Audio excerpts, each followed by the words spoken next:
ఓం గంగణపతే నమ. ఐం సరస్వత్యే నమ. శ్రీమాత్రే నమ. తుం దుర్గాయై నమో నమ.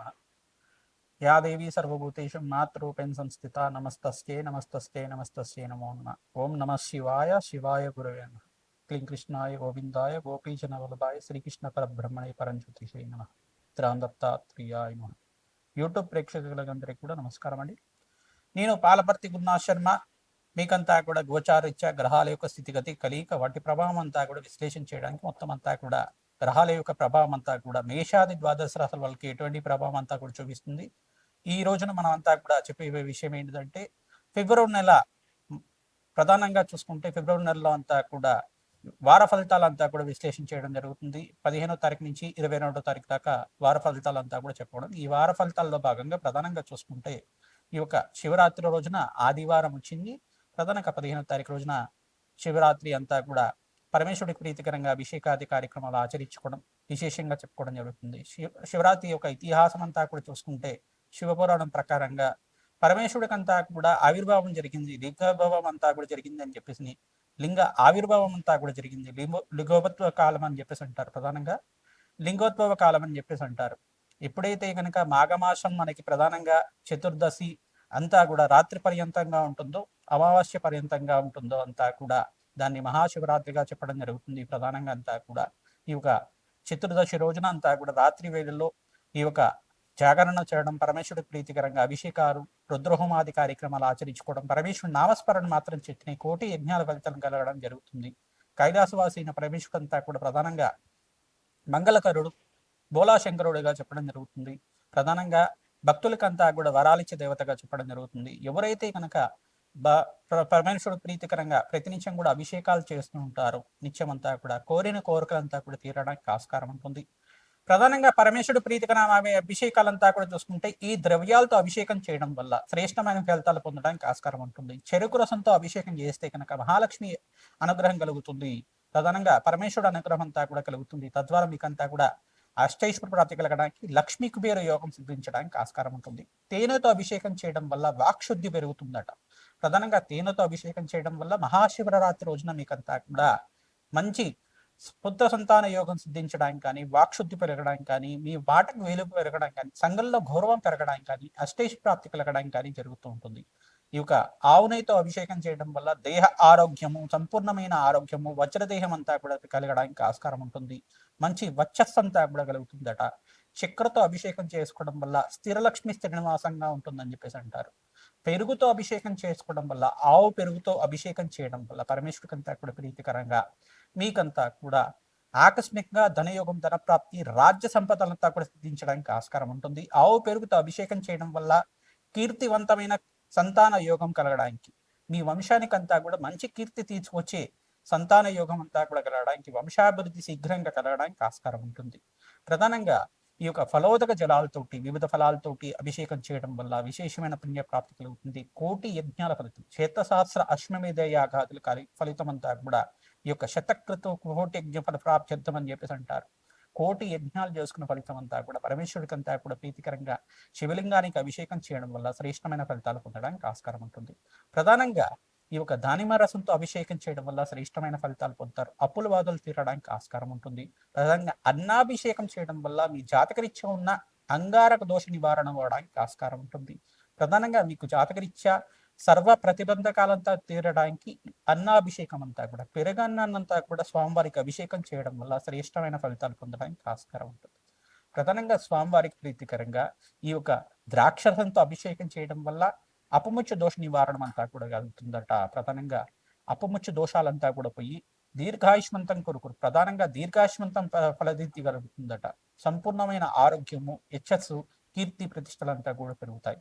ప్రధానంగా పరమేశ్వరుడు ప్రీతికరంగా ఈ మూలమంత్రంతో అంతా కూడా మూలమంత్ర సహితంగా, పంచాక్షరి మూలమంత్ర సహితంగా రుద్ర సంపుటితంగా హోమాది కార్యక్రమాలు ఆచరించుకోవడం వల్ల, పాశుపత హోమాది కార్యక్రమాలు ఆచరించుకోవడం వల్ల శీఘ్ర కళ్యాణ యోగం సిద్ధిస్తుంది. శివపార్వతుల కళ్యాణం అంతా కూడా ఆచరించుకోవడం వల్ల కళ్యాణ యోగ ప్రాప్తి కలుగుతుంది. మేషాది ద్వాదశ రాశుల వాళ్ళకి ఈ వారంలో అంతా కూడా అఖండ పుణ్యప్రాప్తి కలగడానికి ఆస్కారం ఉంటుంది. ప్రధానంగా చూసుకుంటే కుంభరాశిలో అంతా కూడా 4 గ్రహాలు సంయోగం అంతా కూడా జరుగుతుంది.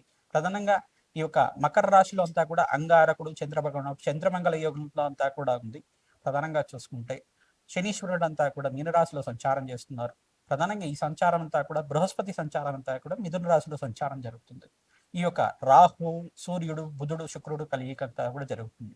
ఈ గ్రహస్థితి ఈ రకంగా ఉంది కావున ప్రధానంగా చూసుకుంటే ఈ వారంలో ఫిబ్రవరి నెల 15వ తారీఖు నుంచి ఉన్న వారంలో అంతా కూడా మీకంతా కూడా అష్టైషు ప్రాప్తి కలగడానికి అఖండ పుణ్యయోగం సిద్ధించడానికి ఆస్కారం ఉంటుంది. ధనయోగ ప్రాప్తి వారాంతంలో అంతా కూడా పరమేశ్వరుడు అనుగ్రహం వల్ల మంచి శుభవార్త వినడానికి ఆస్కారం ఉంటుంది. శీఘ్ర కళ్యాణ యోగం కోసం ఈ పరిష్కారం అంతా కూడా ఆచరించండి. తద్వారా మీకంతా కూడా మనోవాంఛలంతా కూడా ధర్మపదమైన కోరికలంతా కూడా తీరడానికి ఆస్కారం ఉంటుంది. రాజ్యయోగ ప్రాప్తి కలుగుతుంది. తద్వారా మీకంతా కూడా అష్టైశ్వర ప్రాప్తి కలగడానికి ఆస్కారం ఉంటుంది.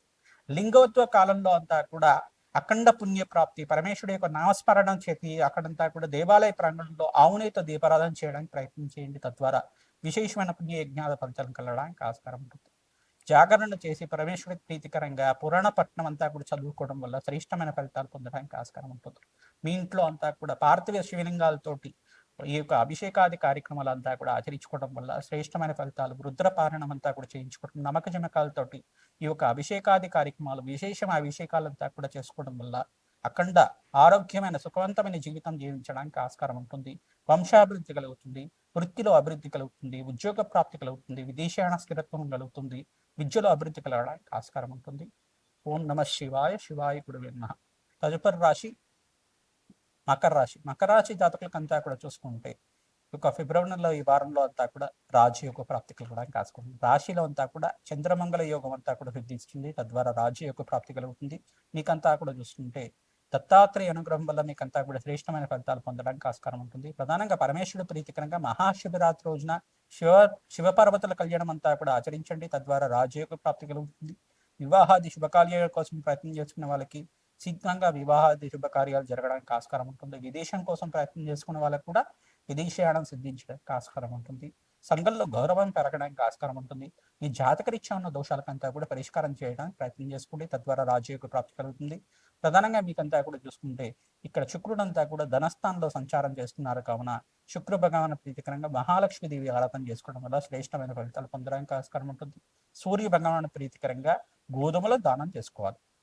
మేషాది ద్వాదశ రాశుల వాళ్ళకి ఈ వార ఫలితాలంతా కూడా ఫిబ్రవరి నెల ఫలితాలంతా కూడా చెప్పడం జరిగింది. నెల ఫలితాల్లో భాగంగా ఈ వార ఫలితాల్లో అంతా కూడా 15వ తారీఖు నుంచి వార ఫలితాలంతా కూడా విశ్లేషణ చేయడం జరుగుతుంది. ప్రధానంగా మీకంతా కూడా చూసుకుంటే మేషాది ద్వాదశ రాశి వాళ్ళు ప్రతినిత్యం కూడా ఈ యొక్క పరిహారాలంతా కూడా ఆచరించడం వల్ల శ్రేష్టమైన ఫలితాలు పొందుతారు. ప్రతినిత్యం కూడా నవగ్రహాలకు అభిషేకం ఆచరించడం, జాతక ఇచ్చిన దోషాలకంతా కూడా పరిష్కారం చేసుకోవడం వల్ల శ్రేష్టమైన ఫలితాలు పొందడానికి ఆస్కారం ఉంటుంది. ప్రతినిత్యం కూడా నవగ్రహాల దగ్గర ఆవునేతో దీపారాధన చేయడం వల్ల శ్రేష్టమైన ఫలితాలు పొందడానికి ఆస్కారం ఉంటుంది. నవగ్రహాలకు ప్రీతికరంగా ఈ యొక్క 27 ప్రదక్షిణాలు ప్రతిరోజు కూడా ఆచరించడానికి ప్రయత్నం చేయండి. తద్వారా రాజయోగ ప్రాప్తి కలగడానికి ఆస్కారం ఉంటుంది. రావి చెట్టు దగ్గర కూడా ఆవునేతో దీపారాధన చేయడం, చిమిలినంతా కూడా నివేదన చేయడం వల్ల, చీమలకి ఆహారంగా చిమిలినంతా కూడా నివేదన చేయడం వల్ల రాజయోగ ప్రాప్తి కలుగుతుంది. గోమాత సేవ చేసుకున్న వాళ్ళకి మేషాది ద్వాదశ వాళ్ళకి ఈ వారంలో అంతా కూడా మంచి శుభవార్త వినడానికి ఆస్కారం ఉంటుంది. ప్రతినిత్యం కూడా నవగ్రహాల్లో విశేషంగా ఈ గ్రహాలకంతా కూడా జపాలు దానాలు మీ జాతకరిచ్చిన దోషాలకంతా కూడా పరిష్కారం ఆచరిస్తుండాలి. మేషాది ద్వాదశ వాళ్ళు ప్రధానంగా చూసుకుంటే శనీశ్వరుడికి, శుక్రుడికి, బృహస్పతికి, రాహుకి, అంగారకుడికి, బుధ భగవానుడికంతా కూడా ఈ గ్రహాలు ప్రధానమైన గ్రహాలు కావున ఈ గ్రహాలకంతా కూడా జపాలు దానాలు ఆచరించుకోవడం వల్ల రాజయోగ ప్రాప్తి కలుగుతుంది. కార్యసిద్ధి, కార్య జయం కలగడానికి ఆస్కారం ఉంటుంది. ఎవరైతే ప్రతినిత్యం కూడా శని భగవాన్ ప్రీతిగా తైలాభిషేకం ఆచరిస్తుంటారో అఖండ రాజయోగ ప్రాప్తి కలుగుతుంది. తెల్లలు దానం చేసుకోవడం వల్ల సకల గ్రహదోష నివారణ అంతా కూడా తీరడానికి ఆస్కారం ఉంటుంది. ఆకస్మికంగా ధనయోగ ప్రాప్తి కలగడానికి ఆస్కారం ఉంటుంది. ప్రతినిత్యం కూడా గోమాత సేవ చేయడం, ఈ యొక్క గోమాతకంతా కూడా గోంగూర కానీ తోటకూర కానీ నివేదన చేయడం వల్ల రాజయోగ ప్రాప్తి కలగడానికి ఆస్కారం ఉంటుంది. మహాశివరాత్రి రోజున విశేషమైన అభిషేకాలంతా కూడా ఆచరించడానికి ఆస్కారం ఉంటుంది. ప్రధానంగా నారికేల జలంతో కానీ, ప్రధానంగా చెరుకు రసంతో కానీ, ద్రాక్షరసంతో కానీ అభిషేకం చేయడం వల్ల శ్రేష్టమైన ఫలితాలు పొందడానికి ఆస్కారం ఉంటుంది. రాజయోగ ప్రాప్తి కలుగుతుంది. శ్రీమాత్రే నమః.